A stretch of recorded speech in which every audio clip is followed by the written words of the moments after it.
cette perturbation un lieu aussi stratégique que le poste national de la CRTV, que le centre de production de maladies à Yaoundé. Je voudrais adresser ma question au ministre de l'eau et de l'énergie.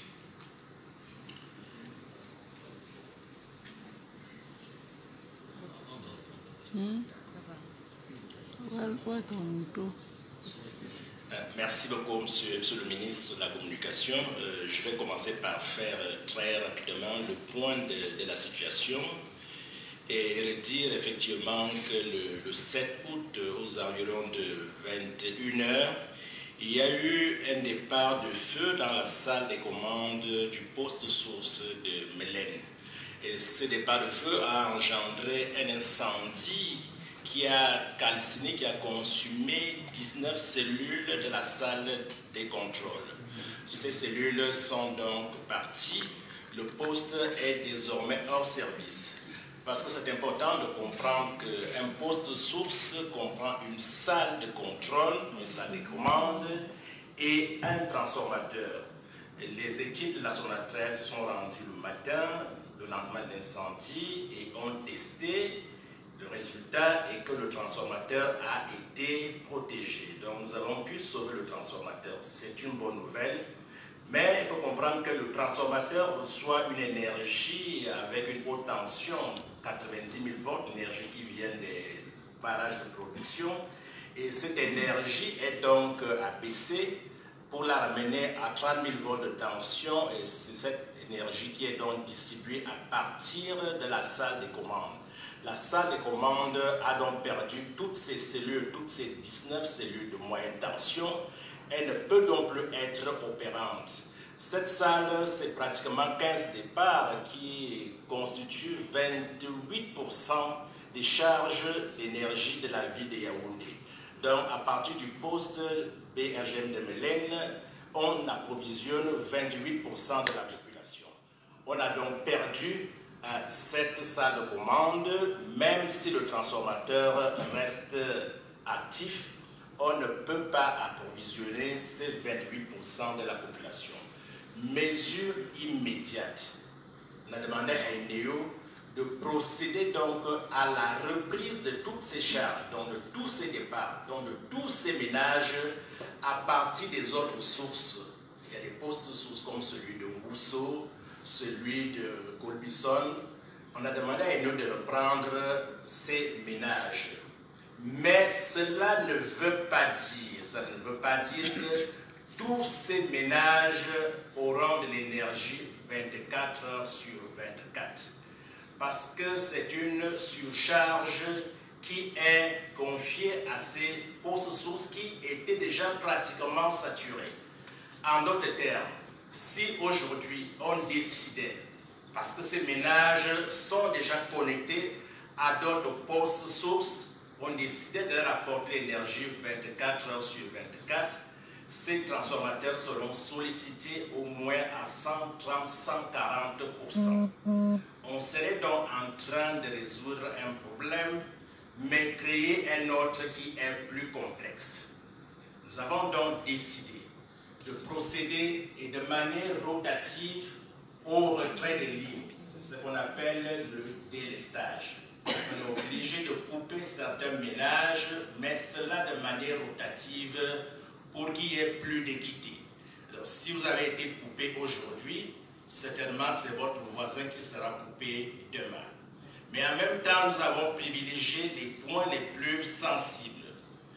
Les hôpitaux devraient être privilégiés, la scientifique devrait être privilégiée, les endroits de pompage ou de traitement de l'eau devraient être également privilégiés. Ça, c'est vraiment des mesures immédiates. Les mesures urgentes, il faut reconstruire la salle des commandes. Et les 19 cellules sont déjà arrivées. Nous avons obtenu du ministère des Finances d'autoriser un enlèvement direct au niveau des services des douanes. Donc, ces cellules sont déjà disponibles. Et INEO a commis 2 entreprises qui sont à pied d'œuvre pour, ne serait-ce de manière provisoire, installer ces 19 cellules et reprendre l'ensemble des 28% de ménages à partir du poste de Mélène. Je sais très bien que c'est une tâche qui est immense. Nous avons donné à EDEO 7 jours. Nous savons que c'est difficile, mais l'instruction est que les entreprises travaillent 24 heures sur 24 afin que le poste soit réhabilité et que l'ensemble des ménages soit repris. Pendant ce temps-là, nous serons obligés de continuer à délester.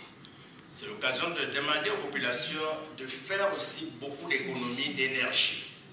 Quand on est en train de sortir, si on n'est pas dans une pièce, il faudrait éteindre.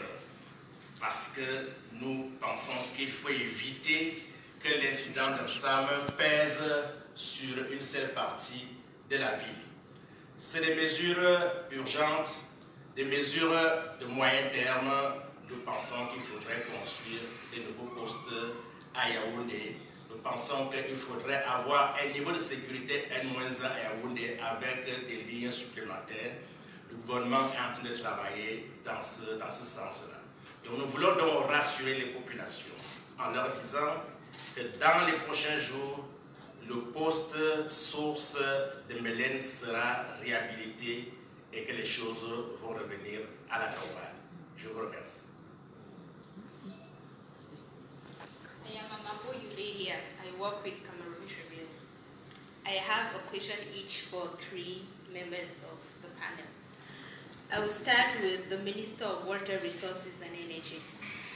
Mr. Minister, in your clarification, you said measures have been taken.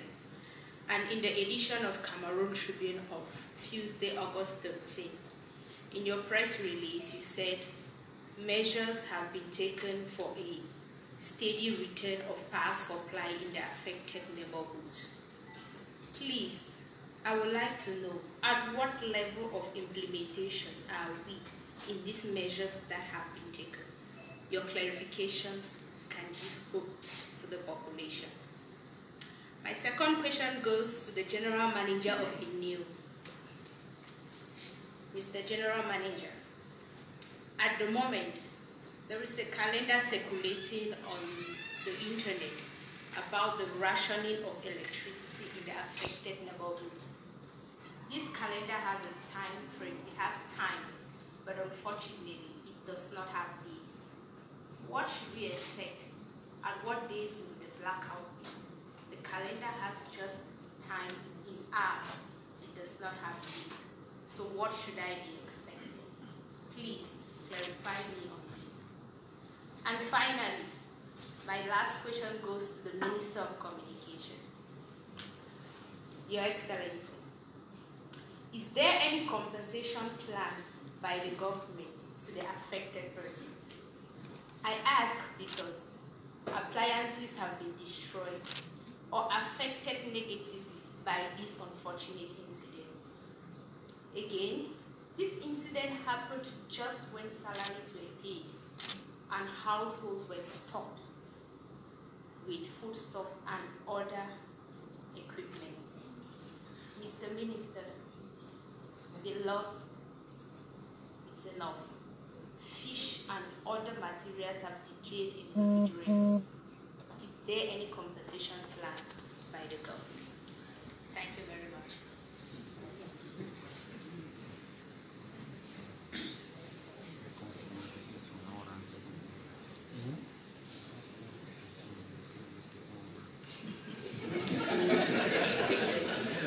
Well, let me start because the question is quite political, I would say, socio-political. And of course, the main interest of this press conference is to know exactly what has been done, to know the causes of what happened, and to give the assurances to the population as far as their expectations are concerned. But I think your question is quite pertinent because we know that people have suffered. I was discussing with the minister about that. I told him that the effects, consequences of this situation is certainly more important for small people. Our biomechanists who are certainly very worried about that because they have their fish in their fridges which are not, because of the lack of energy, they may have some problem with these fish. And other, I would say, people, traders and so on, especially small people. So we agree that those people will certainly have a lot of losses. But of course, for the time being, I wouldn't say that there is an official plan to give compensation to all those losses to those people. But I think the question is quite pertinent, and I take it down. I take note of that, and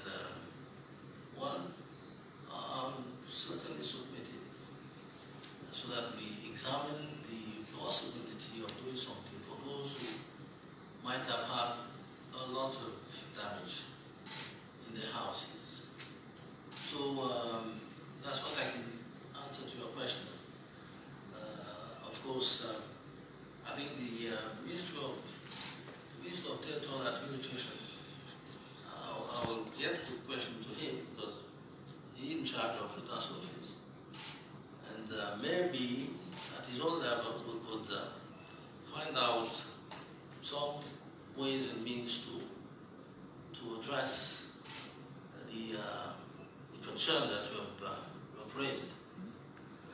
I think what I can say is that we are all suffering, and that's why we thought that it was important for the minister to come and reassure the people.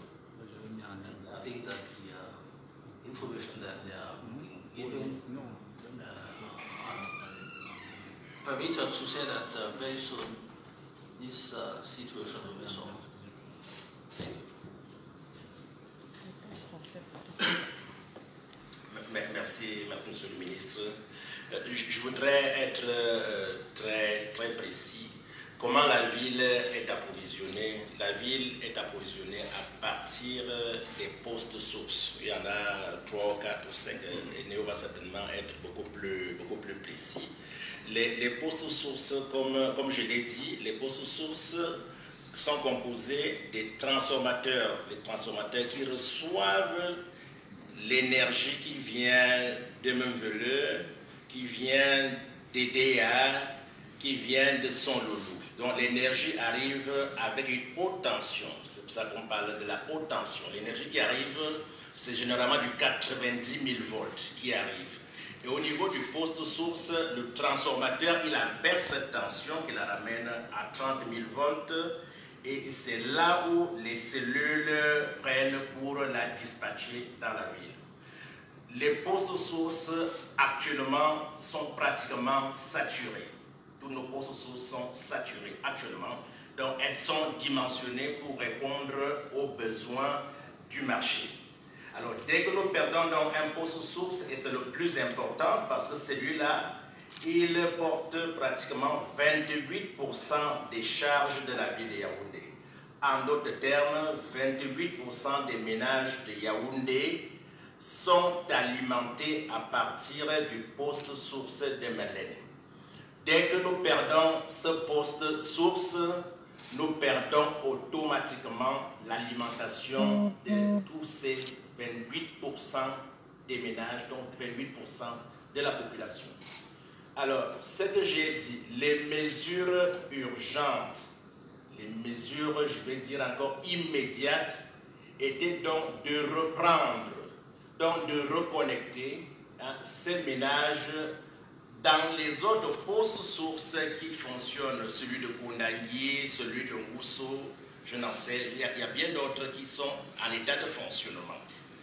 Il faut donc connecter ces ménages dans ces postes sources.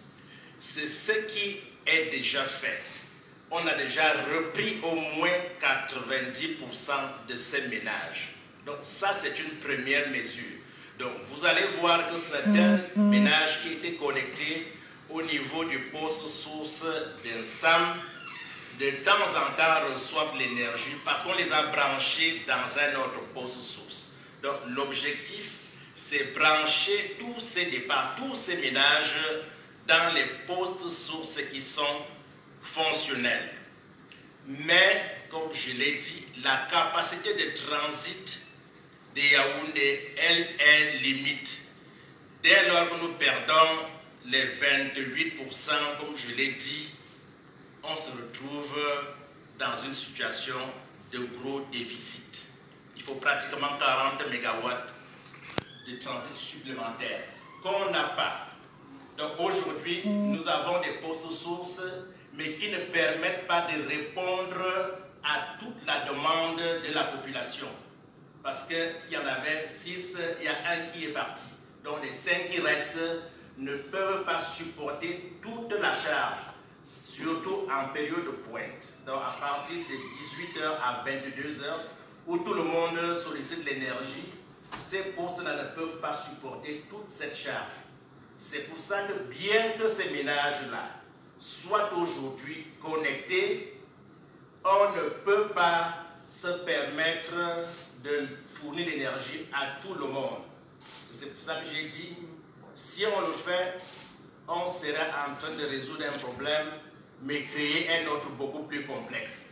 Parce qu'il peut arriver qu'un autre poste source, en ce moment, ça peut être un transformateur qui va s'effondrer et la situation sera encore beaucoup plus complexe. Donc, les premières mesures immédiates est de prendre tous ces ménages et maintenant faire donc un programme de délestage qui est publié dans les réseaux sociaux. Je vois que NEO a pris le soin de publier ce programme de délestage. Nous sommes obligés de retirer certains ménages, donc de couper afin qu'on équilibre la capacité de transit des postes et ce que les ménages demandent. C'est pour cela qu'aujourd'hui, nous délestons, même si tous les ménages sont connectés. Mais nous disons que ce n'est que quelque chose qui va se faire dans un temps très limité. Parce que les mesures d'urgence, c'est construire à nouveau la salle de commande. Au moins installer les 19 cellules moyenne tension qui vont permettre de ramener tous ces ménages-là au niveau du poste Mélène. Et c'est ce qui est donc en train d'être fait. Donc, comme première mesure, ce matériel est en train de s'acheminer vers Yaoundé à l'instant où nous parlons. Donc, les 19 cellules sont déjà au Cameroun. Le ministre des Finances a autorisé à notre demande un enlèvement direct au niveau du port de Douala. Donc, ce matériel est déjà en train d'être acheminé vers Yaoundé. Donc, les travaux de construction commencent. Les deux entreprises qui ont été recrutées ont déjà fait des travaux préparatoires. Donc, elles sont sur le terrain et demandaient à peu près 2 semaines de travail. On a été un peu dur pour dire à NEO, c'est une semaine, pas plus. Vous allez travailler 24 heures sur 24. Donc, c'est vraiment l'une des premières mesures d'urgence que nous avons prises. Donc, dès que ces cellules sont installées, nous reprenons immédiatement tous ces ménages. Mais d'ici là, nous sommes obligés de rationner. Et c'est pour ça que nous avons été, afin qu'une partie de la ville n'en subisse pas plus qu'une autre partie. Donc, nous mettons de l'équité. Et c'est pour ça que nous avons dit, il y a des mesures également que nous avons prises. On a demandé à NEO de privilégier les endroits sensibles, comme les traitements d'eau, parce que s'il n'y a pas d'énergie, il n'y aura pas d'eau. Donc, c'est vraiment les mesures les plus urgentes. En retour, on demande aussi aux populations de faire des économies d'énergie. Quand on n'utilise pas une ampoule, on devra l'éteindre parce que cette énergie elle peut être utilisée par quelqu'un d'autre.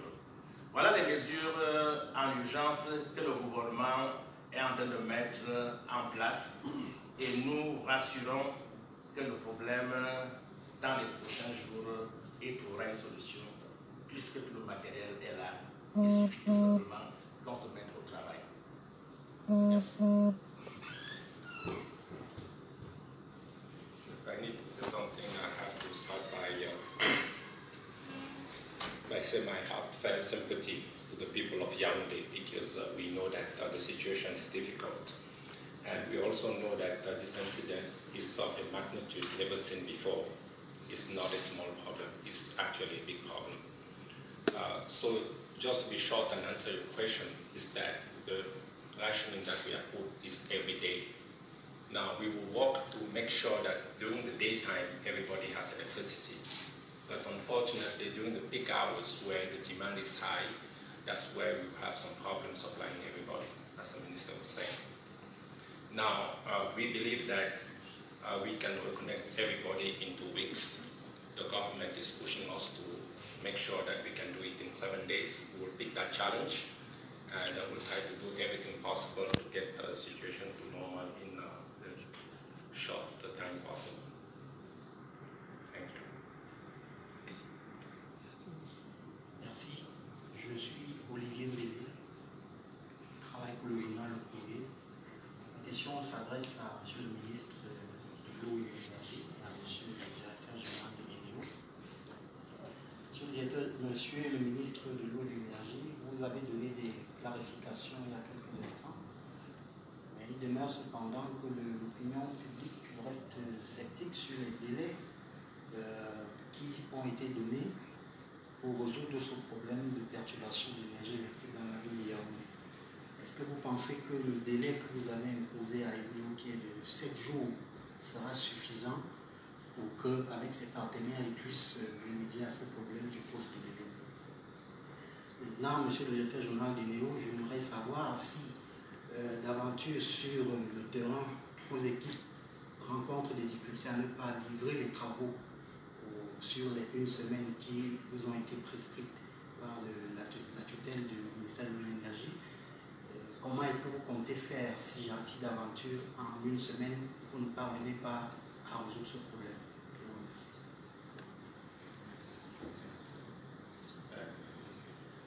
Écoutez, déjà nous allons mettre tous les efforts possibles pour le faire dans les délais les plus brefs.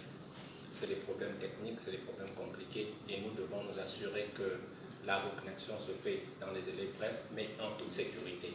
Sécurité des zones et sécurité de la fourniture d'électricité.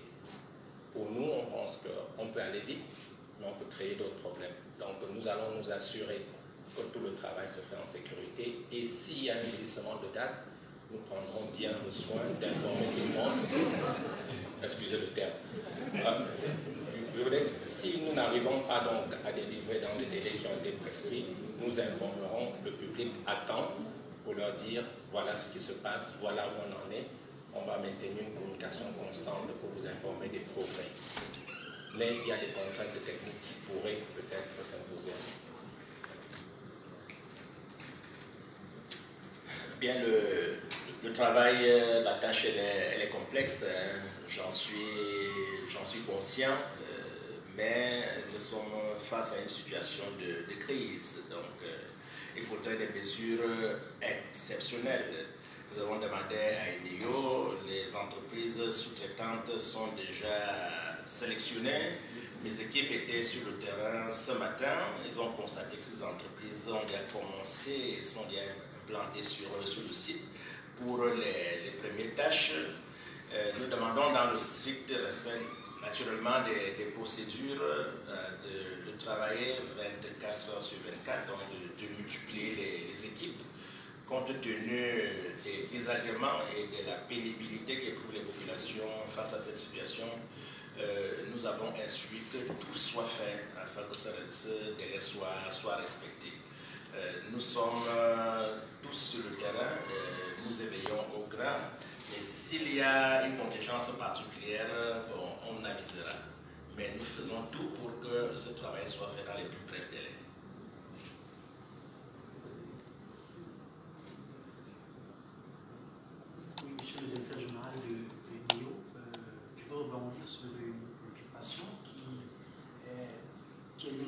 préoccupation des consommateurs dans un contexte similaire comme celui-ci, où on connaît des perturbations à la fourniture de l'énergie électrique.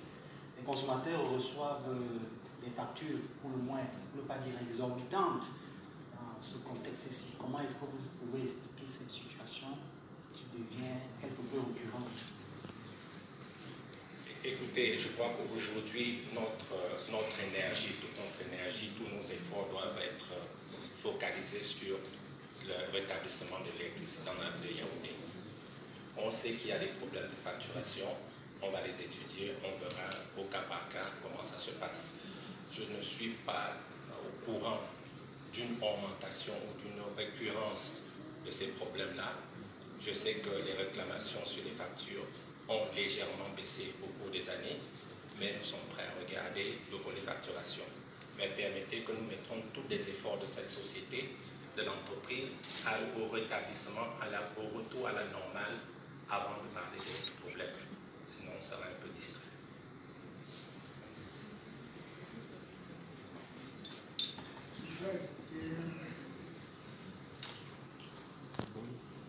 À la préoccupation des populations. Lorsque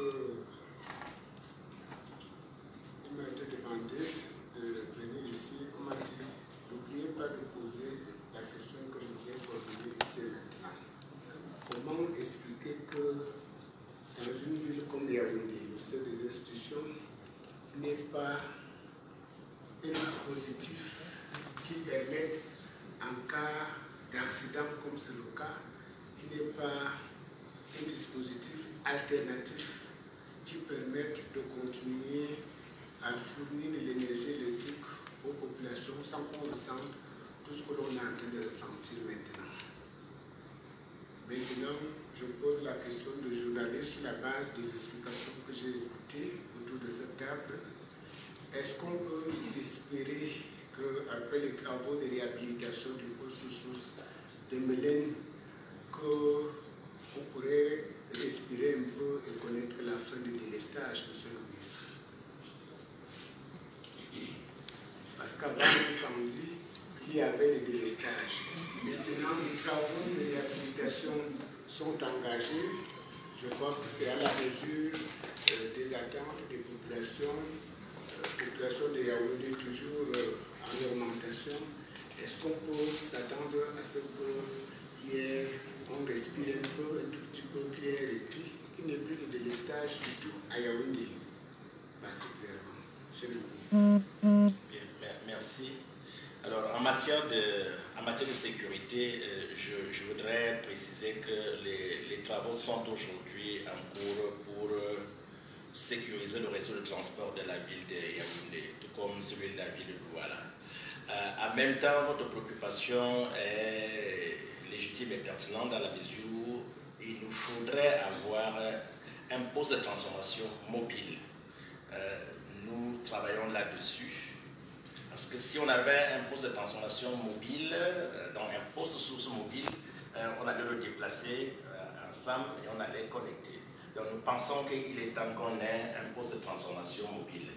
Aujourd'hui même, nous avons commandé des transformateurs secours à travers la Sonatrel, parce qu'il faut toujours avoir un backup, il faut avoir aussi une sécurité N-1. Donc nous attendons dans les prochains jours au moins 3 transformateurs qui seront des transformateurs secours. Donc c'est important de réfléchir pour assurer la sécurité au cas où nous avons un poste de transformation qui est hors service. Il faudrait qu'on ait un poste mobile qu'on devrait actionner immédiatement. Alors, à quand la fin des délestages? C'est bientôt. Bientôt dans la mesure où dès que le poste de Mélène est réhabilité, vous verrez bien. Aujourd'hui à Yaoundé, on sollicitait encore les centrales thermiques. Parce que le problème du secteur énergétique, c'est le mixte énergétique. Parce qu'on sollicite encore pratiquement 25% de la production à partir des centrales thermiques. Et 1 kWh d'une centrale thermique coûte 170 francs CFA. Alors que les ménages payent 50 francs CFA. Vous voyez bien ce que ça coûte à l'État. On dépense pratiquement 1 milliard de francs CFA par semaine, 135 millions de francs tous les jours pour produire l'énergie à partir des centrales thermiques. Maintenant que Mvele est mis progressivement en service, c'est l'occasion de dire que depuis hier, nous injectons dans le réseau 60 MW. Parce que la ligne, on est pro au fur et à mesure. Il y a 1 mois, 2 mois, on était à 40 MW. Aujourd'hui, nous sommes à 60 MW.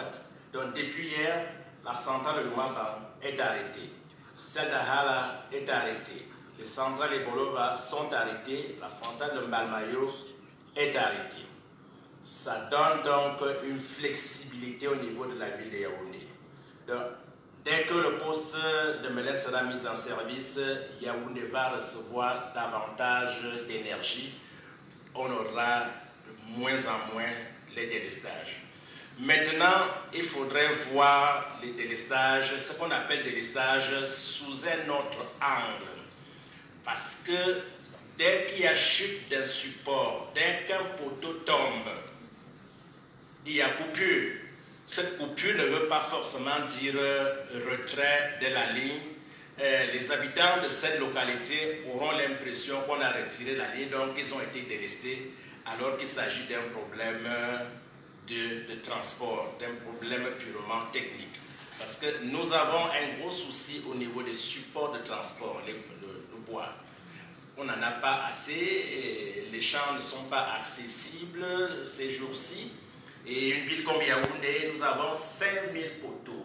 5000 poteaux qui sont défectueux, qu'il faut remplacer. Donc, dès qu'il y a un vent un peu violent, les poteaux sont couchés. Et quand les poteaux sont couchés, ces quartiers sont coupés. En ce moment-là, il ne s'agit pas de délestage. Alors, nous travaillons pour passer aux poteaux en béton. Il y a quelques spécimens qu'on a commencé à installer. Ne serait-ce que les premiers supports moyenne tension, ils sont 200 000, on voudrait les remplacer par les poteaux en béton. Les autres, le 1 300 000 supports en bois, nous pensons qu'il faudrait un programme de remplacement progressif. Parce que beaucoup de populations sont aujourd'hui sans énergie à cause de ces supports qui sont défectueux, qui tombent à tout moment. Donc, c'est pour vous rassurer, en disant qu'au niveau du gouvernement, nous faisons tout pour augmenter le volume d'énergie produit. Parce que si nous avons produit suffisamment, il n'y aura plus de délestage. Et en produisant suffisamment, nous faisons également tout pour assurer un transport efficace. C'est à ce titre que le chef de l'État a créé la Sonatrach, une société qui est dédiée au service de transport. Et actuellement, nous travaillons et le chef de l'État a autorisé un déblocage spécial pour remplacer le poste de transformation de Yomaban et celui de Bekoko. Parce que le problème que nous avons aussi, c'est un problème de transit. Les transformateurs aujourd'hui sont saturés. Et les deux principaux transformateurs, celui de Bekoko et celui de Yomaban, sont déjà en fabrication et seront bientôt remplacés. Et vous verrez que la ville de Yaoundé aura un meilleur transit. Merci.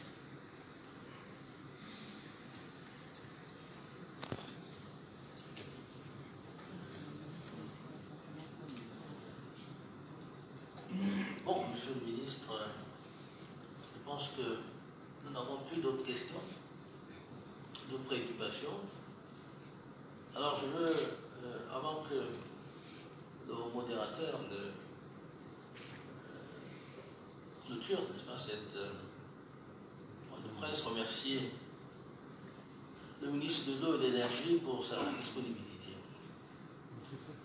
Remercier également les deux directeurs généraux qui ont tenu à être là, le ministre, le directeur général des Léo qui vient de Douala, en plus, qui tenait également à accompagner le ministre de l'Eau et de l'Énergie pour apporter aux populations les éclairages nécessaires face à une situation qui a été une préoccupation pour tous. Depuis quelques jours, effectivement, les compatriotes, nos compatriotes, se posaient les questions. Qu'est-ce qui se passe? Qu'est-ce qui arrive à Eneo? Pourquoi nous n'avons pas de lumière? Pourquoi tant de délestage? Je pense que l'exposé du ministre de l'eau est complété par celui des directeurs généraux nous apporte les éclairages nécessaires. Il s'agissait d'un accident qui est survenu, un incendie, et personne ne peut prévenir ces choses-là. Les incendies, ça arrive un peu partout. Et évidemment, on ne les souhaite pas, mais on ne peut pas nécessairement les empêcher quand les conditions sont là pour les provoquer. Mais je pense qu'on peut aujourd'hui se féliciter que des mesures sont prises, ont été prises de façon prompte par le gouvernement, tout ceci coordonné par le ministre de l'eau et de l'énergie. Le gouvernement n'est pas resté les bras croisés, conscient du souci des populations, conscient également des conséquences, des répercussions de cette situation sur aussi bien les ménages que l'ensemble de la cité capitale. Mais je pense que après cette conférence de presse, ce point de presse, on peut être rassuré. Et je voudrais demander aux journalistes qui sont ici et qui vont donc relayer au niveau de la population ce qui a été dit, ce qu'ils ont pu enregistrer, notamment des explications apportées par le ministre sur cette situation et surtout des mesures qui ont été prises de façon prompte et qui nous permettent de penser que dans les prochains jours, cette situation sera résorbée. Je pense que nous pouvons compter sur vous pour pouvoir relayer à tous les niveaux ces explications-là. Alors je voudrais également vous remercier d'être venu en nombre prendre part à ce point de presse. Et nous avions tous besoin d'avoir cet éclairage. Et je pense que ces éclairages vont permettre également de mettre un terme à un certain nombre de spéculations qui avaient cours ici et là, et au moins nous conforter dans le sentiment que toutes les mesures sont en train d'être prises par le gouvernement et par les organismes dédiés pour faire face à la situation. Monsieur le ministre, je vous remercie encore une fois, messieurs les directeurs généraux, je vous remercie de votre présence, de votre disponibilité. Je remercie tous les journalistes qui sont venus. Monsieur le modérateur, je vous remercie sa parole. La situation de crise, réponse immédiate et mesures d'urgence. Eneo, la société de distribution d'énergie électrique, dispose de 7 jours, une semaine, pour réhabiliter le poste source sinistré au quartier Mélène à Yaoundé et reprendre le ravitaillement normal des ménages et des entreprises dans la ville de Yaoundé. Le gouvernement de la République et les organismes en charge des questions techniques tels que Eneo, tels que Sonatrel, sont à pied d'œuvre. Des mesures sont en cours à Yaoundé et Douala pour disposer d'un backup de sécurité. Enfin, bonne nouvelle, la fin des délestages, c'est pour bientôt. Mesdames, Messieurs, bonsoir.